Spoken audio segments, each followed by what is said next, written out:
Here's Brody Brazil. Let's begin with what my head wants and what my head thinks is going to happen. Colorado wins the Stanley Cup. Now, I'm not just saying this. I've got reasons behind it. Let me just start off with this. This franchise has been well built for years. In their current iteration, I feel like they've been highly competitive for the last 5 years, let's say, but they have never reached the third round in any of their recent playoff series. It does feel like there's a barrier after the second round. They always run into somebody, San Jose, Las Vegas, you name it, St. Louis. They've had issues getting to the conference final. I feel like this is their year to not only get to the conference final, but the Stanley Cup final and eventually win it. They've tallied 110 points in 72 games. So can they flirt with 120 points? I think it's highly possible, even if they temper themselves or pace themselves in the final 10 games. I don't know if you want to do that. I think you want to go in strong. But my point is the pace that they're on would get them to 120. Just the fact that they're flirting with it alone. They've been atop the league standings basically all season long. They've been a heavyweight in this National Hockey League for 2022. They have been a point-getting machine. Cale Makar, easy candidate for Norris, probably the winner of that trophy this season. They're not just all offensive. I know a lot of good teams, you point the finger at who scores, what their forwards look like, their offensive production, but they're a defensively sound team too.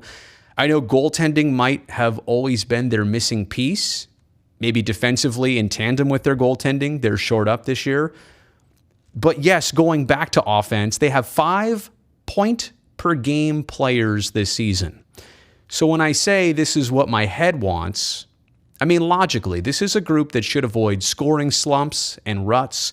It's not just 1 point-per-game player. 5 point-per-game players this season. The offense is coming from a multitude of different places, and that kind of diversity in your scoring, I mean, that bodes extremely well for playoff rounds, for playoff series, and playoff opponents.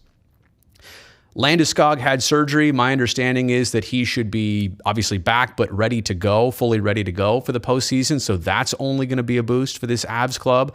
And how about Nazem Kadri? After all those years in Toronto, who would have thought his third year with the Avs would be the breakout season in the NHL? He is by no means a young player in this league, but finally now 83 points in his first 65 games of this season. So lots of good stories. Things are coming together in the right ways.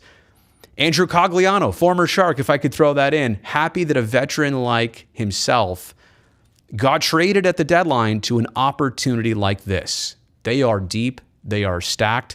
And let me just make my final point here. The Avs, of all the likable versus unlikable teams in the league, at least from a San Jose perspective, I'm trying to come up with something that makes me doesn't like the Avs, that makes me not like this group, this team, this franchise, their fan base. I can't come up with anything. So logically, my head is saying, if you're going to pull for somebody, it's okay to pull for the Colorado Avalanche to win the Stanley Cup in 2022.